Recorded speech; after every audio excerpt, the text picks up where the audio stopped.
Finally আমরা চলে আসলাম বেনারসি নমঘাট। আসলে মজা করলাম। অ্যাকচুয়ালি রায়গঞ্জে তৈরি হয়েছে মোটামুটি সেই সেই একটা প্যান্ডেল, যেটা অ্যাকচুয়ালি কুম্ভ মেলাকে ধারণ করে। আর মোটামুটি যারা কুম্ভ মেলাতে যাইতে পারেনি তাদের জন্য একটা বিশাল অফার। এখানে আসলে তোমরা কুম্ভ মেলার সব কিছুই দেখতে পারবে, যা আমরা নিজের চোখে দেখেছি।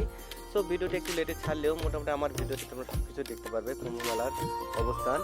আর এখানে আসাটা আমি নিজেকে ধন্য মনে করলাম, কেননা আমাদের রায়গঞ্জে এই জিনিসটা তৈরি হচ্ছে আসলে খুব একটা অমায়িক, যা আসলে বলে কখনো বোঝানো যাবে না।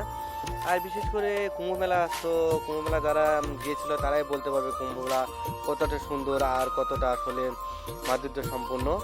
আর তার বিপরীতে আমাদের যে এবার পুজোর থিমটা দুর্গা পূজার, অ্যাকচুয়ালি সেই কুম্ভ মেলার অদলে তৈরি হয়েছে। যাক, জিনিসটা বা উদ্যোগটা এত সুন্দর হয়েছে যে তোমাদের কি বলবো আর কি, নিজেকে খুব ভাগ্যবান মনে হচ্ছে যে আমাদের রায়গঞ্জে এরকম একটা ডিজাইন বা পরিকল্পনা তৈরি হয়েছে, যা কুম্ভ মেলার আদলে তৈরি হয়েছে।